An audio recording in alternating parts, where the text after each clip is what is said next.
एक बार पुनः स्वागत। मैं रविंद्र सिंह शेखावत मोतामाल वाले सदनपुर से आपका ऑनलाइन क्लास में स्वागत करता हूं। अपन विश्व की विभिन्न प्रकार की कृषि के प्रकार ये टॉपिक पढ़ रहे थे। इससे पहले अपन ने भूमि की उपलब्धता के आधार पर और जल की उपलब्धता के आधार पर कृषि के प्रकार हैं ये पढ़ लिए हैं। एमए प्रवेश और एमए फाइनल दोनों ही क्लास के लिए कृषि भूगोल और आर्थिक भूगोल में और विभिन्न प्रकार के कंपटीशन में कृषि के प्रकार पूछे जाते हैं। इसलिए ये टॉपिक आपका कृषि का प्रकार है, ये इंपॉर्टेंट टॉपिक है। नेट हो चाहे विभिन्न प्रकार के फर्स्ट ग्रेड हो, कॉलेज व्याख्याता हो, सभी ही परीक्षा में कृषि के प्रकार से संबंधित क्वेश्चन है वो हर कंपटीशन पूछे जाते हैं। जो विश्वविद्यालय के विभिन्न प्रकार के एग्जाम होते हैं, चाहे फर्स्ट ईयर सेकेंड ईयर का एग्जाम हो चाहे एमए प्रवेश फाइनल का एग्जाम हो, सभी में आपके कृषि के प्रकार पूछे जाते हैं। शॉर्ट नोट में पूछे जाते हैं, बीच वाले क्वेश्चन में पूछे जाते हैं, बड़े क्वेश्चन में पूछे जाते हैं।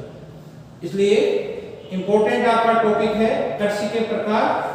और इससे पहले भूमि की उपलब्धता के आधार पर और जल की उपलब्धता के आधार पर कृषि के प्रकार हैं। इससे पहले के वीडियो में मैंने आपको समझा दिए थे, आप लोगों ने उसको देख लिया होगा।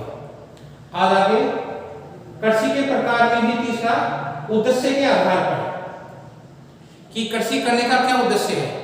उद्देश्य करने के आधार पर मोटे रूप में कृषि को दो भागों में बांटते हैं। एक जीवन निर्वाह प्रकार की कृषि और दूसरी होती है व्यापारिक कृषि। एक तो खुद के भरण पोषण के लिए कृषि करते हैं और दूसरी होती है जो व्यापार के लिए, धन के लिए, पैसे के लिए कृषि की जाती है। तो उद्देश्य के आधार पर दो प्रकार की कृषि होती है आपके, जीवन निर्वाह कृषि और ये बागायती कृषि है और ट्रक फार्मिंग है, ये व्यापारिक कृषि के ही प्रकार हैं। तो मुख्य रूप से जो उद्देश्य के आधार पर दो प्रकार की है, जीवन निर्वाह कृषि और व्यापारिक कृषि। पहला अपन देखते हैं जीवन निर्वाह प्रकार की कृषि किस प्रकार की होती है। तो जिन क्षेत्रों में अधिक जनसंख्या निवास करती है तथा कृषि योग्य भूमि कम होती है, जनसंख्या अधिक है, जिन क्षेत्रों में जनसंख्या अधिक और कृषि योग्य भूमि ये कम है, जनसंख्या अधिक है और उस क्षेत्र में कृषि योग्य भूमि की कमी है, वहां इस प्रकार की कृषि की जाती है, जीवन निर्वाह प्रकार की कृषि की जाती है। तो इसमें आपके विशेषता में है जीवन निर्वाह कृषि किस क्षेत्र में की जाती है, जिन क्षेत्रों में अधिक जनसंख्या निवास करती है और कृषि योग्य भूमि होती है वो कम होती है, वहां इस प्रकार की कृषि है, जीवन निर्वाह प्रकार की कृषि है, ये की जाती है। अधिकांश उत्पादन होता है वो जनसंख्या के भरण पोषण हेतु प्रयोग में आता है। जितना भी उत्पादन होता है, अधिकांश उत्पादन होता है वो सिर्फ क्या होता है, भरण पोषण के लिए, जनसंख्या के भरण पोषण के लिए उत्पादन किया जाता है। जितना उत्पादन होता है उसका अधिकांश भाग है वो भरण पोषण के लिए प्रयोग में लाते हैं, भरण पोषण हेतु प्रयोग में लाते हैं। अधिकांश उत्पादन होता है वो जनसंख्या के भरण पोषण के लिए काम में लाते हैं। कहाँ होती है इस प्रकार कृषि? तो मानसून एशिया, जो आपका भारत वाला भाग है, चीन वाला भाग है, मलेशिया वाला भाग है, इस क्षेत्र में मुख्य रूप से ये जो मानसूनी क्षेत्र है उस क्षेत्र में मुख्य रूप से जीवन निर्वाह प्रकार की कृषि पाई जाती है। तो इसमें कौन सा है, मानसून एशिया, मानसून एशिया, जिसमें आपका भारत है, चीन, ये मुख्य है इसमें मानसून एशिया क्षेत्र में। और नाइजीरिया है, इथियोपिया है, सोमालिया है, चाड है, मालागासी, जो अफ्रीका के जितने देश हैं इसमें मुख्य रूप से ये भारत और चीन हो गया। और ये जो मानसूनी वर्षा क्षेत्र में, जिस क्षेत्र में वर्षा होती है वो क्षेत्र आपका क्या है, जीवन निर्वाह प्रकार का है, जिसमें मालागासी वाला ये क्षेत्र है, सोमालिया ये है। इन क्षेत्रों में मुख्य रूप से जो दक्षिण अफ्रीका के बीच में आता है, तो मुख्य रूप से क्या है कि monsoon Asia, Nigeria, Ethiopia Malagasy, Malagasy में चाड है, इन क्षेत्रों में मुख्य रूप से है। ये नाइजर है, ये मालागासी है। इन क्षेत्रों में क्या है, जहां जनसंख्या आपकी अधिक है और वहां पर जीवन निर्वाह प्रकार की खेती की जाती है, इतना ही उत्पादन होता है कि खुद का भरण पोषण हो सके। सब्सटेंशन एग्रीकल्चर कहते हैं इसको, सब्सटेंशन एग्रीकल्चर है, सब्सटेंशन फार्मिंग है। ये फिर दो प्रकार की होगी, चावल प्रधान और चावल विहीन। मुख्य रूप से जो भारत वाला देश है और चीन का जो देश है, मानसूनी से देश है, यहाँ चावल प्रधान जीवन निर्वाह प्रकार की कृषि की जाती है। मुख्य भाग होगा फसल में भरण पोषण के लिए वो चावल है। तो मुख्य रूप से ये जो कृषि है monsoon Asia, Nigeria, Ethiopia, Somalia, मुख्य रूप से सोमालिया, चाड, मालागासी आदि देशों में इस प्रकार की कृषि है, ये की जाती है। ये दो प्रकार की है जीवन निर्वाह कृषि, एक चावल प्रधान, एक में चावल का भाग अधिक होता है, एक चावल विहीन। चावल प्रधान, चावल प्रधान जीवन निर्वाह कृषि और चावल रहित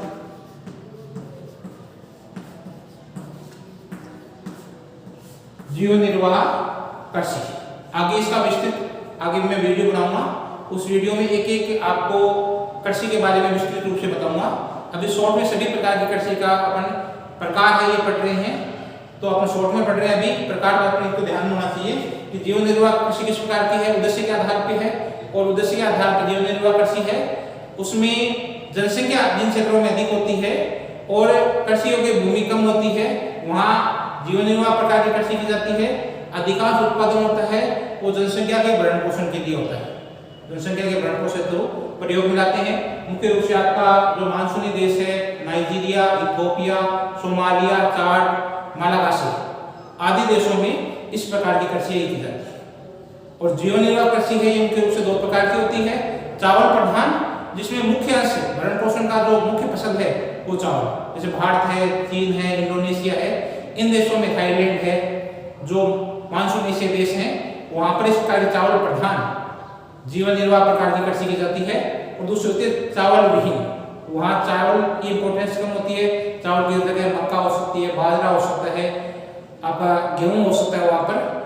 तो चावल प्रधान और चावल विहीन जीवन निर्वाह कृषि दो प्रकार की कृषि। उद्देश्य के आधार पर दूसरा होता है व्यापारिक, तो व्यापारिक में पहला है आपका है बागाती कृषि, प्लांटेशन फार्मिंग।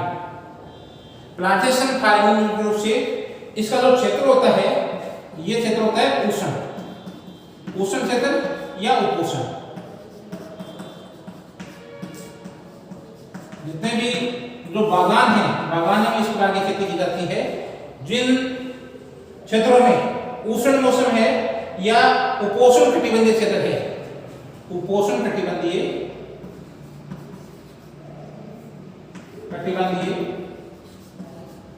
देशों में मुख्य रूप से बागाती कृषि है, ये की जाती है। तो उष्ण तथा उपोष्ण कटिबंधीय देशों में उपयुक्त जलवायु के कारण, उपयुक्त जलवायु उसमें क्या है, बरसात अधिक होनी चाहिए, प्लस इसमें आपके तापमान है ये अधिक होना चाहिए। उष्ण और उपोष्ण तापमान है ये होना चाहिए।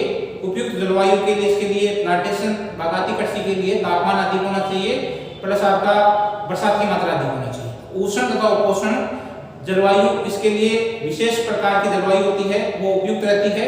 तो जिन देशों में उष्ण और उपोष्ण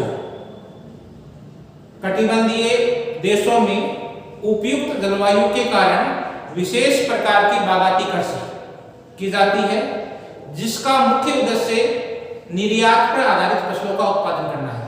इसका मुख्य उद्देश्य क्या है, इसका उद्देश्य क्या है, व्यापार पर आधारित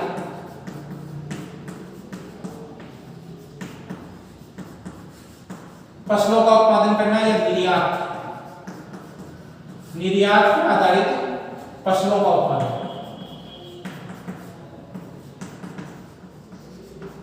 इस प्रकार की कृषि का मुख्य उद्देश्य व्यापार पर या निर्यात के उद्देश्य, मुख्य उद्देश्य निर्यात पर आधारित फसलों का उत्पादन करना है। इस प्रकार की कृषि मुख्य रूप से जो फसलें पैदा की जाती है उसमें रबड़ है, चाय है, कहवा है, कोको है, नारियल है, केला है। मुख्य रूप से जो चाय मशीन के अंतर्गत आती है, इस प्रकार की कृषि है, उसमें मुख्य फसलें अगर हम बात करें मुख्य फसलें, तो मुख्य फसलों में चाय, रबड़, कोको, कहवा, नारियल,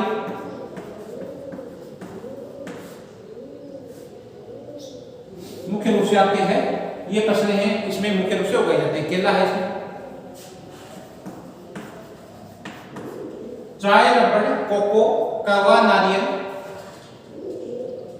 मुख्य फसलें हैं। इसमें केला है जिनके क्या है पेड़ लगते हैं, ये प्लांटेशन कृषि है। एक साल पेड़ लगा दिया जाता है, उसके बाद में 2-3 साल तक और कई साल तक इस पे कृषि प्राप्त करती है, उत्पादन प्राप्त किया जाता है।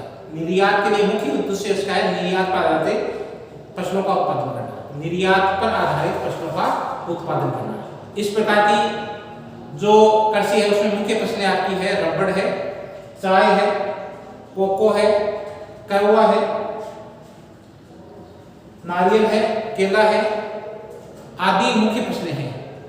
इन फसलों में क्या है विशिष्टीकरण पाया जाता है, फसलों में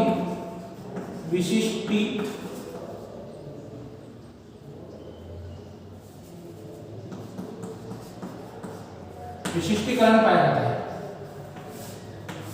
फसलों में क्या है एक फसल है, 2 फसल है, उस पर ध्यान दिया जाता है। फसलों पर फसलों में विशिष्टीकरण पाया जाता है। एक क्षेत्र में 1 या 2 फसलों का ही उत्पादन मिलता है। एक क्षेत्र में 1 या 2 फसलों का ही क्षेत्र देखने को मिलता है, उत्पादन देखने को मिलता है, फसलों का उत्पादन। इस प्रकार की कृषि में फसलों का विशिष्टीकरण पाया जाता है, विशिष्टीकरण मिलता है। एक क्षेत्र में जैसे चाय है तो पूरे क्षेत्र में चाय का उत्पादन होगा। कहवा या कॉफी का उत्पादन है तो पूरे क्षेत्र में कॉफी का या कहवा का उत्पादन होगा। नारियल है तो पूरे क्षेत्र में नारियल का उत्पादन होगा। या रबड़ का उत्पादन है तो जैसे केरल तट है उसमें पूरे तट पर आपका क्या है कि पूरे क्षेत्र में आपका नारियल का, और जैसे ही आसाम वाला क्षेत्र है आपका तो उस नीलगिरी की पहाड़ी क्षेत्र है तो उसमें चाय का उत्पादन है वो मुख्य रूप से होता है। तो इस प्रकार की जो प्लांटेशन एग्रीकल्चर है या बागाती कृषि है, इसमें बड़े बड़े बागान होते हैं, यूरोपीय लोगों के बागान होते हैं। उपनिवेश वाले क्षेत्र में इस प्रकार की कृषि की जाती है। दूसरे जो क्षेत्र हैं उसमें यूरोपीय लोगों के जाकर अपने उपनिवेश बना दिए और बड़े बड़े वहां पर बागान स्थापित कर दिए। इसका भी मैं प्लांटेशन एग्रीकल्चर है उसका भी विस्तृत रूप से एक वीडियो बनाऊंगा, उसमें आपको बताऊंगा। अभी आप इतना याद रखें कि इस प्रकार की कृषि है इसमें विशिष्टीकरण पाया जाता है। एक क्षेत्र में 1 या 2 फसलों का उत्पादन होता है। इस प्रकार की जो कृषि है वो मलेशिया, इंडोनेशिया में रबड़ के बागानों में अधिकांशतः मालिक है वो तो यूरोपियन है और श्रमिक है वो भारत और चीन। तो जैसे इसमें जो प्लांटेशन एग्रीकल्चर है, बागाती कृषि है, इसमें मुख्य रूप से फसलों का विशिष्टीकरण मिलता है। क्षेत्र में 1 या 2 फसल मिलती है। इस प्रकार की कृषि है उसमें पर्याप्त पूंजी लगती है। पर्याप्त पूंजी वो है कुशल एवं अधिक श्रम की आवश्यकता पड़ती है, मजदूरों की आवश्यकता पड़ती है। पूंजी है, पर्याप्त मात्रा में पूंजी लगती है और कुशल श्रमिकों की आवश्यकता होती है। इस प्रकार की जो कृषि है ये मुख्य रूप से मलेशिया और इंडोनेशिया वाला भाग है, मलेशिया है और इंडोनेशिया। इस क्षेत्र में मुख्य रूप से है ये कृषि है, ये मुख्य रूप से की जाती है। तो मलेशिया और इंडोनेशिया में इन क्षेत्रों में रबड़ का उत्पादन अधिक होता है। मलेशिया और इंडोनेशिया, मलेशिया और इंडोनेशिया यहां पर होती है रबड़ की खेती। और रबड़ की खेती में जो मालिक हैं वो तो है यूरोपियन।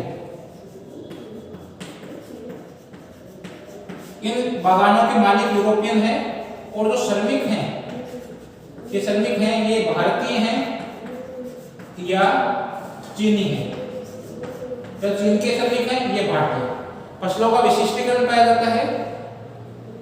कृषि में पर्याप्त मात्रा में पूंजी लगती है, कुशल व अधिक श्रमिकों की आवश्यकता पड़ती है। इस प्रकार की जो कृषि है वो मलेशिया और इंडोनेशिया में रबड़ के बागानों में अधिकांश इसके मालिक हैं वो यूरोपियन हैं और श्रमिक भारतीय और चीनी हैं। मुख्य रूप से जो बागाती कृषि है ये दक्षिण पूर्वी जो एशिया है, जिसमें इंडोनेशिया, मलेशिया, जावा, तो मुख्य रूप से इस प्रकार की कृषि है। दक्षिणी पूर्वी एशिया, मध्य व दक्षिण अफ्रीका, मध्य व दक्षिण अफ्रीका, इस भाग में मध्य और दक्षिण अफ्रीका में ब्राजील, ये भाग ब्राजील वाला भाग ब्राजील, पूर्वी ऑस्ट्रेलिया वाला भाग, हवाई द्वीप, फिजी, मॉरिशस में इस प्रकार की कृषि व्यापक रूप से की जाती है। तो मुख्य क्षेत्र इसका है वो दक्षिणी पूर्वी एशिया, जिसमें मलेशिया, इंडोनेशिया, जावा वाला ये वाला भाग है, ये दक्षिण पूर्वी एशिया, दक्षिणी व पूर्वी अफ्रीका वाला भाग है, दक्षिणी पूर्वी अफ्रीका, मध्य अफ्रीका, ब्राजील, पूर्वी ऑस्ट्रेलिया, हवाई द्वीप, फिजी, मॉरिशस में इस प्रकार की कृषि है, ये व्यापक रूप से की जाती है। तीसरा इंपॉर्टेंट इसी में ही उद्देश्य के आधार पर है ट्रक फार्मिंग। इंपॉर्टेंट प्रश्न है ट्रक फार्मिंग। नगरों के समीपवर्ती क्षेत्रों में स्थानीय मांग को पूरा करने के लिए, जैसे दूध है, सब्जी है, स्थानीय मांग को पूरा करने के लिए इस प्रकार की कृषि है ये की जाती है। स्थानीय नगरों के जो बड़े यूरोपीय नगर है, अमेरिका के नगर है, उसमें इस प्रकार की कृषि है ये मुख्य रूप से की जाती है। इस प्रकार की कृषि है, इसमें मुख्य रूप से जो कृषि की जाती है उसमें नगर के समीप की जाएगी। इस प्रकार की कृषि है नगरों के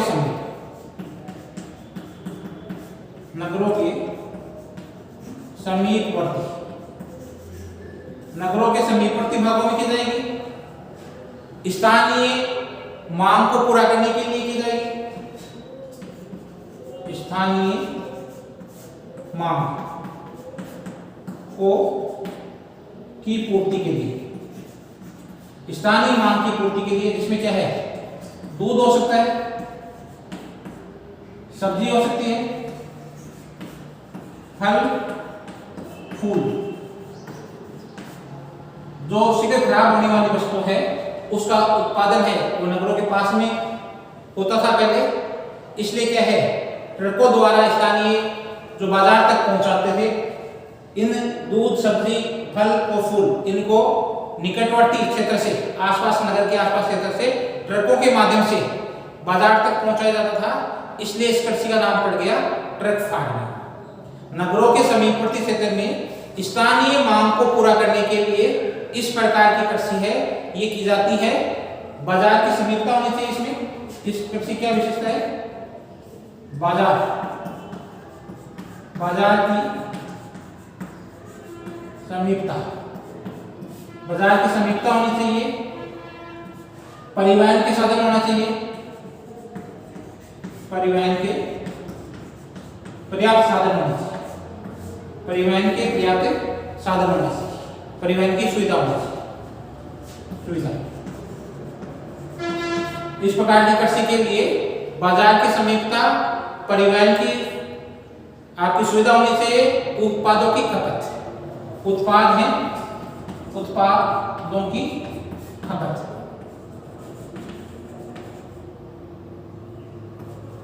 उत्पादों की खपत होनी चाहिए। ट्रक फार्मिंग का मुख्य आधार होता है। तो ट्रक फार्मिंग का मुख्य आधार क्या है? एक तो बाजार की समीपता होनी चाहिए, परिवहन की सुविधा होनी चाहिए तथा उत्पादों की खपत होनी चाहिए। बाजार पास में होना चाहिए, निकटवर्ती क्षेत्र में बाजार होना चाहिए, परिवहन के अच्छे दूरगामी साधन होने चाहिए। जैसे आपका परिवहन के साधन में ट्रक होना चाहिए, विभिन्न प्रकार के ट्रेनें हैं, उनसे भी आजकल परिवहन के साधन के रूप में काम में लेते हैं, लंबी दूरी तक काम में लेने लगे आजकल। परिवहन के साधन की सुविधा होनी चाहिए, उत्पादों की शहर में मांग होनी चाहिए, खपत होनी चाहिए। ये ट्रक फार्मिंग के मुख्य आधार है। इसका जो उत्पादन किया जाता है उस पर मिट्टी और जलवायु का प्रभाव नगण्य होता है। इंपॉर्टेंट चीज है, इस प्रकार की कृषि पर मिट्टी तथा जलवायु का प्रभाव नहीं होता। इस प्रकार की कृषि में मिट्टी एवं जलवायु का प्रभाव नगण्य होता है।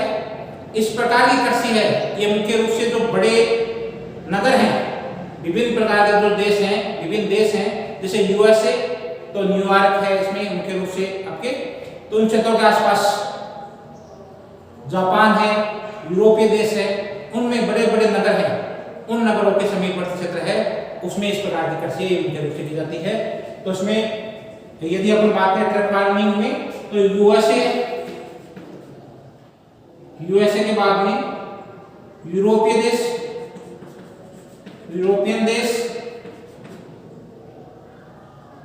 यूरोपियन देश, भारत, चीन, जापान, इन जितने भी देश हैं, इन देशों के जो बड़े नगर हैं, ऑस्ट्रेलिया है, इन देशों के जो विशाल नगरों के समीपवर्ती क्षेत्र हैं, वहां इस प्रकार की कृषि है ये मुख्य रूप से की जाती है। मुख्य रूप से आपकी यूएसए है, यूरोपीय देश है, जापान है, भारत है, चीन है, ऑस्ट्रेलिया है, आदि देशों के विशाल नगरों के समीप इस प्रकार की ट्रक फार्मिंग की जाती है। लेकिन त्वरित परिवहन के साधनों के विस्तार के कारण एवं चल विद्युत ग्रह, जो चल शक्ति विद्युत ग्रह हैं या शीत ग्रह हैं, जो शीत ग्रह हैं, उनके कारण से, सुविधाओं के कारण से अब इस प्रकार की कृषि है वो नगरों से काफी दूर क्षेत्र से भी की जाती है ताकि चीजें खराब नहीं होती है। तो त्वरित परिवहन साधनों के विस्तार के कारण से और चल शीत ग्रहों के कारण से, जो बसों में, जो ट्रकों में, विभिन्न प्रकार के ट्रकों में, विभिन्न प्रकार के जो ट्रेन हैं, उन ट्रेन में चल शीत ग्रह, कोलेस्ट्रॉल लग जाते हैं, बड़े बड़े उसमें फ्रिज लग जाते हैं, तो चीजें खराब नहीं होती है। तो आजकल क्या है, त्वरित परिवहन के साधनों के विस्तार के कारण से त्वरित परिवहन के साधन, त्वरित परिवहन और चल शीत ग्रह, कोलेस्ट्रॉल जो कहते हैं, फ्रिज जिसको कहते हैं, ट्रकों में लगे रहते हैं। चल शीत ग्रहों के सुविधा के कारण त्वरित परिवहन के विस्तार एवं चल शीत ग्रहों के सुविधा के कारण अब इस प्रकार की कृषि है ये नगरों से दूर भी की जाने लगी है। तो आपकी समझ में आ जाने से उद्देश्य के आधार पर 3 प्रकार की कृषि है, जीवन निर्वाह प्रकार की कृषि, बागायती कृषि, ट्रक फार्मिंग। ट्रक फार्मिंग में नगरों के समीपवर्ती क्षेत्रों में नगरों की मांग के लिए इस प्रकार की कृषि की जाती है। बाजार की समीपता होनी चाहिए, परिवहन की सुविधा होनी चाहिए, उत्पादों की खपत होनी चाहिए। ये ट्रक फार्मिंग के मुख्य उद्देश्य हैं, मुख्य आधार हैं उनके। उत्पादन, इस प्रकार की जो कृषि है उसमें उत्पादन के पर मिट्टी और जलवायु का कोई प्रभाव नहीं पड़ता है, नगण्य प्रभाव पड़ता है। मुख्य रूप से यूएसए, यूरोपीय देश है, जापान है, भारत है, चीन है, ऑस्ट्रेलिया में इस प्रकार की जो जितने भी देशों के विशाल नगरों के समीप है वो इस प्रकार की कृषि है वो की जाती है। लेकिन वर्तमान समय में त्वरित परिवहन साधनों के विस्तार एवं चल शीत ग्रहों की सुविधा के कारण कोलेस्ट्रॉल आज ट्रकों में लग जाते हैं, बसों में, आज में ट्रेन में लग जाते हैं। तो चल शीत ग्रहों की सुविधा के कारण अब इस प्रकार की कृषि है वो नगरों से दूर भी की जाने लगी। कृषि के प्रकार में अगला प्रकार है कृषि के अन्य प्रकार। इससे पहले आपको भूमि की उपलब्धता की मात्रा के आधार पर, जल की उपलब्धता के आधार पर, उद्देश्य के आधार पर कृषि के प्रकार हैं ये आपको बता दिए हैं। अगला प्रकार है, चौथा प्रकार है कृषि के अन्य प्रकार। और कृषि के अन्य प्रकार में पहला है झूमिंग कृषि। इस प्रकार की कृषि मुख्य रूप से उष्णकटिबंधीय सघन वन्य क्षेत्रों में जो वनों को काटकर साफ करके खेत बनाए जाते हैं, इस प्रकार की कृषि आदिवासी क्षेत्रों में की जाती है। मुख्य रूप से अफ्रीका है, दक्षिणी अमेरिका है, दक्षिणी पूर्वी एशिया के देशों में जो दुर्गम क्षेत्र है, दुर्गम पहाड़ी क्षेत्र हैं, उसमें इस प्रकार की कृषि है ये मुख्य रूप से की जाती है। इसमें जंगलों को साफ करके कृषि की जाती है। कालांतर में मिट्टी के अपक्षालन लीचिंग की क्रिया के कारण शक्ति, उत्पादन शक्ति है वो घटने लगती है और साफ की गई वनस्पति पुनः अनियंत्रित रूप से वापस पुनः उगने के कारण से, अत्यधिक खरपतवार के उगने के कारण से इस खेत को छोड़ दिया जाता है और पुनः दूसरा खेत जंगल में साफ किया जाता है और उसमें खेत बनाया जाता है। इस प्रकार की कृषि में बार बार खेत बदलते हैं, 2-3 साल बाद में खेत बदल लेते हैं, इसलिए इस प्रकार की कृषि को स्थानांतरित कृषि कहा जाता है। इस प्रकार की कृषि में उत्पादन केवल जीवन निर्वाह के लिए होता है। किसान खुद के भरण पोषण, अपने परिवार के भरण पोषण तक ही खेती करता है, व्यापार नहीं किया जाता है। इस प्रकार की कृषि में केवल हल है, कुदाल है, खुरपी है, हंसिया है, जो खुद के द्वारा बनाए गए यंत्र होते हैं, उनका ही उपयोग किया जाता है। मानवीय श्रम है उसका अधिक उपयोग किया जाता है। किसी प्रकार के रासायनिक खाद, उर्वरक का प्रयोग नहीं किया जाता है। इस प्रकार की कृषि है ये मुख्य रूप से आदिवासियों द्वारा कौन करता है। इस प्रकार के पहले क्षेत्र देखो, इस प्रकार की जो कृषि है उष्ण कटिबंधीय सघन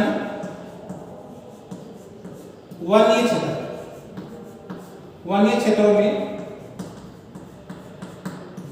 की जाती है। मुख्य रूप से जो विश्वरेखा का क्षेत्र है उसके आसपास के क्षेत्र में की जाती है, उष्ण आर्द्र क्षेत्र में की जाती है। दूसरा, इसमें पहाड़ी दुर्गम क्षेत्रों में इस प्रकार की कृषि की जाती है। यह कृषि है ये आदिवासियों द्वारा की जाती है।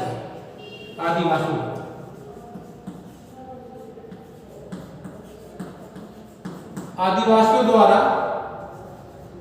दुर्गम पहाड़ी क्षेत्रों में जो सघन वन्य क्षेत्र होता है उसको पहले काट दिया जाता है और काटने के बाद में उसको सूखने दिया जाता है। और सूखने के बाद में क्या है, जैसे ही ये खरपतवार होती है, पेड़ पौधे सूख जाती हैं तो उसमें आग लगा देते हैं और आग लगा देते हैं। फिर कुछ समय बाद में वहां राख हो जाती है, उस राख में बीज फेंक देते हैं, बीज को रोप देते हैं और उसमें खुद के जो हल है, कुदाल है, हंसिया है, इन पुरातन यंत्रों का प्रयोग किया जाता है। इसके बाद में फसल को बो के छोड़ देते हैं और मछली पालन करने के लिए चले जाते हैं। कुछ समय बाद में वहां फसल होती है, उस फसल जितनी भी फसल होती है उसका उत्पादन कर लिया जाता है। इस प्रकार की कृषि है ये मुख्य रूप से जो आदिवासी क्षेत्र में की जाती है और दक्षिण अफ्रीका, कहाँ की जाती है, ये अफ्रीका में की जाती है। अफ्रीका के आदिवासी क्षेत्रों में की जाती है, अफ्रीका में, दक्षिणी अमेरिका में की जाती है और दक्षिणी पूर्वी एशिया जिसमें मलेशिया, इंडोनेशिया है, श्रीलंका है, भारत है, इसमें मुख्य रूप से ये कृषि की जाती है। तो मुख्य रूप से ये कृषि अफ्रीका है, दक्षिण अमेरिका है, दक्षिणी पूर्वी एशिया देशों में दुर्गम प्रदेशों में की जाती है। इस प्रकार की कृषि में जंगलों को साफ करके, जंगलों को साफ किया जाता है।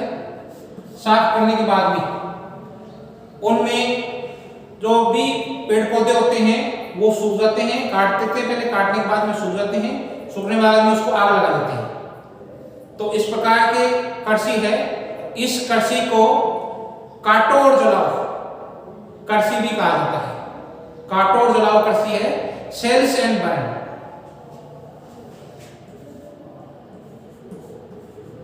सेल्स एंड बर्न इस प्रकार की कृषि है, इसको काटो और जलाओ कृषि कहते हैं, slash and burn. Slash and burn कृषि भी इसी का ही नाम है, काटो और जलाओ कृषि। काटो और जलाओ कृषि कहा जाता है। जंगलों को साफ करके कृषि की जाती है। कालांतर में मिट्टी का क्या है, बरसात अधिक होती है तो अपरदन अधिक हो जाता है, अपक्षालन अधिक हो जाता है। मिट्टी का क्या है, मिट्टी का अपक्षालन, अपक्षालन कहते हैं लीचिंग। इस क्रिया इस क्षेत्र में क्या है, जो उपजाऊ तत्व होते हैं मिट्टी के वो ऊपर वाली परत से बहकर आगे की तरफ बढ़ जाते हैं। तो लीचिंग की क्रिया अधिक होने के कारण से इसकी उत्पादन क्षमता है, मिट्टी की उत्पादन क्षमता है, ये घटने लगती है। और साफ की गई वनस्पति है, ये अनियंत्रित रूप से पुनः होने लग जाती है। इसलिए क्या करते हैं, इस खेत को छोड़ देते हैं और दूसरा खेत तैयार कर लेते हैं। जंगल में दूसरा खेत तैयार कर लिया जाता है, दूसरा खेत है साफ कर लिया जाता है। इसमें खेतों को 2-3 साल बाद में छोड़ा जाता है, बदला जाता है। इसलिए इस प्रकार की कृषि होती है, उसको कहा जाता है स्थानांतरण। स्थान बार बार बदलते रहते हैं, खेत बार बार बदलते रहते हैं, इसलिए इस प्रकार की खेती को स्थानांतरित कृषि कहा जाता है। स्थान विशेष में इस कृषि को क्या है, अलग अलग नाम से जाना जाता है। जैसे मलेशिया में इसे लदान, मलेशिया में इसे लदान,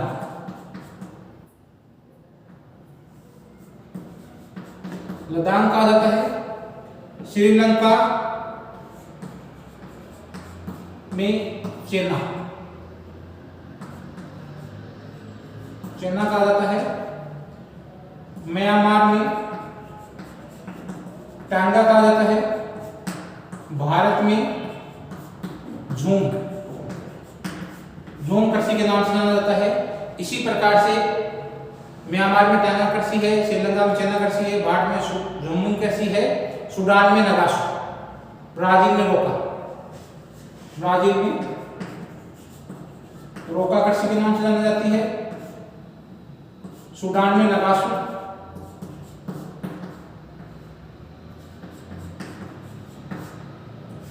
नगाशो कृषि के नाम से जाना जाता है।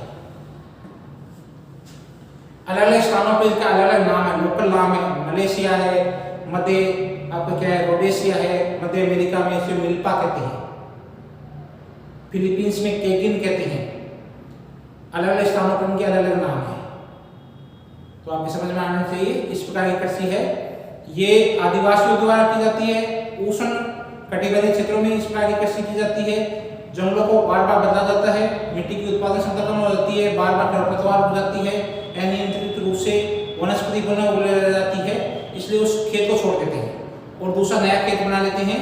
इस प्रकार की जो कृषि है वो खुद के परिवार के भरण पोषण तक की जाती है, व्यापार नहीं किया जाता, इतना ही उत्पादन होता है कि खुद का भरण पोषण किया।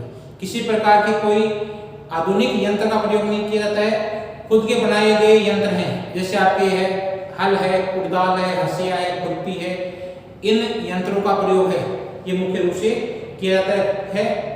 यंत्रों में खुद के द्वारा बनाए गए यंत्रों का ही प्रयोग किया जाता है। स्थानांतरित कृषि है, ये उष्ण कटिबंधीय सघन वनीय क्षेत्रों में की जाती है। वनों को साफ करके मैदान बनाए जाते हैं और 2-3 साल बाद में पुनः खेतों को बदल लिया जाता है। खेत में पहले साफ की गई भूमि के आग लगा देते हैं और राख के रूप में परिवर्तित कर देते हैं, इसलिए इस प्रकार की कृषि है उसको काटो और जलाओ कृषि कहते हैं। सेल्स एंड बर्न भी कृषि कहते हैं। अलग अलग स्थानों पर इसके अलग अलग नाम है। मलेशिया में इसे लदान, फिलीपाइन में इसे केकिन, रोडेशिया है, मध्य अमेरिका है, मेक्सिको में इसे मिल्पा कहते हैं, ब्राजील में इसे रोको, म्यांमार में इसे टांगा, श्रीलंका में इसे चेना, भारत में इसे झूम और सूडान में इसे नगाशो कृषि के नाम से जाना जाता है। अलग अलग स्थान पर इसके लोकल नाम है, स्थानीय नाम है। स्थान बदलते हैं, इसलिए इसे स्थानीय कृषि, भारत में इस प्रकार की कृषि को झूम कृषि कहते हैं। तो ये यहाँ भी है झूम कृषि, झूमिंग कृषि। अगली है सीढ़ीनुमा कृषि। इस प्रकार की कृषि है, अन्य प्रकार में दूसरा है सीढ़ीनुमा। सीढ़ीनुमा कृषि है, इस प्रकार की कृषि पहाड़ी क्षेत्रों में की जाती है। पहला इसकी विशेषता है पहाड़ी क्षेत्रों में की जाती है। इस प्रकार की खेती है ये मुख्य रूप से पहाड़ी क्षेत्रों में की जाती है। पहाड़ी ढालों पर छोटे छोटे सीढ़ी नुमा खेत बनाए जाते हैं। ये पहाड़ी है, इस पहाड़ी पर इस प्रकार से छोटे छोटे सीढ़ी नुमा खेत, छोटे छोटे सीढ़ी नुमा खेत बनाए जाते हैं, पहाड़ी क्षेत्र पर बनाए जाते हैं। इस प्रकार की जो खेती है ये पहाड़ी क्षेत्रों पर छोटे छोटे सीढ़ीनुमा खेत बनाए जाते हैं। इन्हें कम ऊंचाई वाली मेड़ से घेर दिया जाता है। कम ऊंचाई वाली मेड़, कम ऊंचाई वाली मेड़ से घेर दिया जाता है। इसी तरह जो मेड़ बनाई जाती है वो कम ऊंचाई की मेड़ बनाई जाती है, क्योंकि ताकि क्या होता है कि जल का बहाव नियंत्रित किया जा सके। ऊपर से जल नीचे की तरफ आ रहा है, जल को नियंत्रित किया जा सके। इससे जो इस प्रकार के जो छोटे छोटे खेत होते हैं, सीढ़ीनुमा खेत होते हैं, उनको छोटी छोटी मेड़ से ढक दिया जाता है। मेड़ बना दी जाती है, बाढ़ बना दी जाती है, छोटी छोटी कम ऊंचाई वाली मेड़ है, बाढ़ है, से घेर दिया जाता है, ताकि क्या है जो जल है, जल के बहाव को नियंत्रित किया जा सके। जल के बहाव को नियंत्रित किया जा सके। आगे ऊपर से तो जल को रोका जा सके, जल के तीव्रता को कम किया जा सके, भूसरण की को रोका जा सके। भूसरण, भूसरण को रोका जा सके। इस प्रकार की जो मेड़ होती है, छोटी छोटी बाढ़ होती है, वो जल के बहाव को नियंत्रित करती है और भूसरण को रोकती है, अपरदन को रोकती है, मिट्टी के कटाव को रोकती है। तो सीढ़ीनुमा खेती है, इस प्रकार की खेती है, ये पहाड़ी क्षेत्रों में की जाती है। पहाड़ी ढालों पर छोटे छोटे सीढ़ीनुमा इस प्रकार से बाढ़ बना दी जाती है, सीढ़ीनुमा खेत बनाए जाते हैं। इन खेतों को कम ऊंचाई वाली मेड़ से घेर दिया जाता है, ढक दिया जाता है, बाढ़ बना दी जाती है, उसको चारों से घेर दिया जाता है, ताकि जल के बहाव को नियंत्रित किया जा सके, भूसरण को रोका जा सके। इस प्रकार की जो कृषि है ये मुख्य रूप से सब्जी है, मक्का है, चावल है, चाय की कृषि की जाती है। इस प्रकार की कृषि में मुख्य रूप से सब्जी, फल, मक्का, मुख्य रूप से मक्का की सब्जी है, चाय, कॉफी, ये मुख्य रूप से इस प्रकार के क्षेत्र है। उसमें मुख्य रूप से मक्का है, चावल है, फल है, चाय है, आदि की कृषि की जाती है। मुख्य रूप से जो चीन वाला भाग है, चीन में की जाती है। इसके अलावा जापान है, इंडोनेशिया है, जापान वाला भाग है, इंडोनेशिया वाला भाग है, चीन, जापान, इंडोनेशिया। उत्तरी पूर्वी भारत, जो उत्तरी पूर्वी भारत वाला क्षेत्र है, ये म्यांमार का क्षेत्र है, भारत का वाला भाग। इसमें भारत में भी जैसे आसाम वाला भाग है, मणिपुर है, त्रिपुरा है, मेघालय है, इन क्षेत्रों में जो सीढ़ीनुमा खेती की जाती है। इसी प्रकार से हिमालय का जो ढाल वाला क्षेत्र है, हिमालय के ढाल वाले क्षेत्र में, हिंद चीन में, श्रीलंका और स्विट्जरलैंड में इस प्रकार की कृषि है, ये मुख्य रूप से की जाती है। तो सीढ़ीनुमा खेती है, ये मुख्य रूप से आपके चीन वाला भाग है, जापान है, भारत का जो उत्तरी पूर्वी भाग है, इसके अलावा हिंद चीन है, हिमालय के जो ढाल वाले क्षेत्र है, हिमालय का जो ढाल वाला क्षेत्र है, उसमें हिंद चीन, श्रीलंका और स्विट्जरलैंड में इस प्रकार की कृषि है, ये मुख्य रूप से की जाती है। इंडोनेशिया है इस क्षेत्र में, इंडोनेशिया में की जाती है। चीन है, भारत का उत्तरी पूर्वी भाग है, हिमालय का जो आपका ढाल वाला क्षेत्र है, श्रीलंका है, स्विट्जरलैंड में इस प्रकार की कृषि की जाती है। और इस प्रकार की कृषि मुख्य रूप से सब्जी है, मक्का है, चावल है, चाय है, इसकी कृषि मुख्य रूप से की जाती है। इसके बाद में है इंपॉर्टेंट है आपका कृषि का प्रकार है, अन्य प्रकार में मिश्रित कृषि है, मिक्स्ड एग्रीकल्चर। इंपॉर्टेंट है, मोस्ट इंपॉर्टेंट है मिक्स्ड फार्मिंग। मिक्स्ड फार्मिंग का अर्थ है यहाँ पर विभिन्न प्रकार की फसलें नहीं होकर मिक्स्ड फार्मिंग के अंतर्गत फसल प्लस पशुपालन, प्लस पशुपालन, इन दोनों को सम्मिलित रूप से कहा जाता है मिक्स्ड एग्रीकल्चर, मिश्रित खेती। मिश्रित खेती इस प्रकार की कृषि में फसल उत्पादन के साथ साथ में पशुपालन, फसल उत्पादन के साथ साथ में पशुपालन दोनों कार्य साथ साथ की जाती है। मिश्रित कृषि में इस प्रकार की कृषि में फसल उत्पादन के साथ साथ पशुपालन, फसल उत्पादन के साथ साथ पशुपालन भी साथ किया जाता है, दोनों क्रियाएं साथ की जाती है, दोनों कार्य साथ किए जाते हैं। कुछ फसलें पशुओं के चारे के लिए, कुछ फसलें होती है ये पशु चारे के रूप में, अधिकांश खाद्यान्न के रूप में, खाद्यान्न के रूप में प्लस व्यापार के लिए।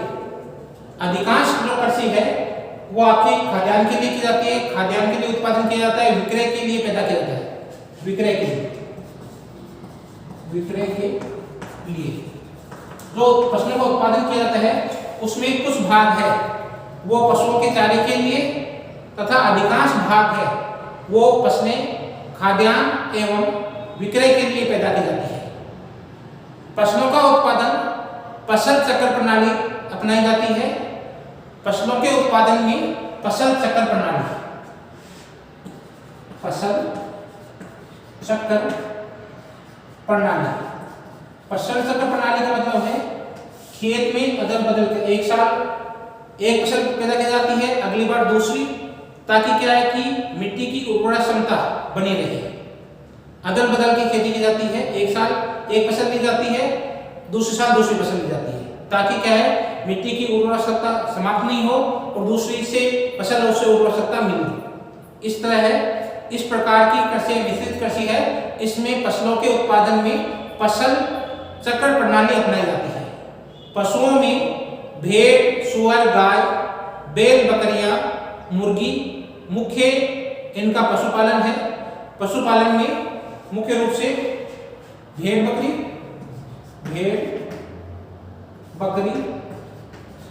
गाय, सुअर, मुर्गी, ये मुख्य रूप से इनके पशु हैं। पशुओं में मुख्य रूप से ये लोग हैं, ये गाय है, बैल है, भेड़ है, सुअर है, बकरियां हैं, मुर्गी, इनके मुख्य पशु हैं, जिनसे ये विभिन्न प्रकार के इन पशुओं से ये मुख्य रूप से ऊन है, मांस है, चमड़ा है, दूध है, अंडा आदि प्राप्त किया जाता है। पशुओं से मुख्य रूप से ऊन है, मांस, दूध, चमड़ा, मुर्गियों से अंडे प्राप्त किए जाते हैं। मुख्य रूप से इस प्रकार की जो मिश्रित कृषि है, इसका जो भाग है ये पूर्वी सेंट्रल अमेरिका, पूर्वी सेंट्रल अमेरिका का भाग है, मध्य मेक्सिको वाला भाग है, मध्य मेक्सिको वाला भाग है। इस मध्य मेक्सिको के भाग में, मेक्सिको देश में, अर्जेंटीना में, ये अर्जेंटीना देश है इसमें, और पूर्वी गोलार्ध के जो बड़े नगर है उनके पास में इस प्रकार की है ये कृषि मुख्य रूप से की जाती है। मिश्रित कृषि की जाती है। मिश्रित कृषि में फसलों के उत्पादन के साथ साथ पशुपालन दोनों कार्य साथ साथ किए जाते हैं। इसमें कुछ फसलें होती है वो पशुओं के लिए होती है और अधिकांश फसलें होती है वो खाद्यान्न और विक्रय के लिए पैदा की जाती है। फसलों में भी फसल चक्र प्रणाली अपनाई जाती है। खेत में बार बार एक साल दूसरी फसल, दूसरे साल दूसरी फसल पैदा की जाती है, ताकि मिट्टी की उर्वरा क्षमता है वो बनी रहे। पशुओं में मुख्य रूप से भेड़, सुअर, गाय, बैल, बकरियां, मुर्गियां मुख्य हैं। इनके पालन से ऊन, मांस, चमड़ा, दूध, अंडे प्राप्त किए जाते हैं। मुख्य रूप से आपका जो संयुक्त राज्य अमेरिका है, इसका जो एक पूर्वी भाग, संयुक्त राज्य अमेरिका का पूर्वी भाग, मेक्सिको, इस मेक्सिको का मध्यवर्ती भाग, अर्जेंटीना है, इसमें तो मुख्य रूप से ये मिश्रित कृषि की जाती है।